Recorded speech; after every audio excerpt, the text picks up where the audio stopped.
Hi, when you're soldering or desoldering plumbing and you can't drain below a certain point and you want to desolder it, you've got to take the water out because the water just absorbs all the heat. So for example, I'm trying to desolder this tea.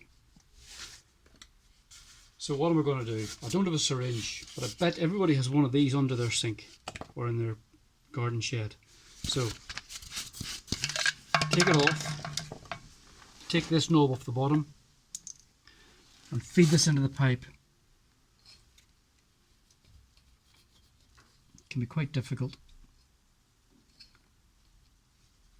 Twist it round and it can go down.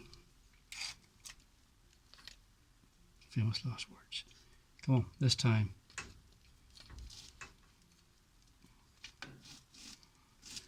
And when you got it in, just start draining the pipe. Easy peasy.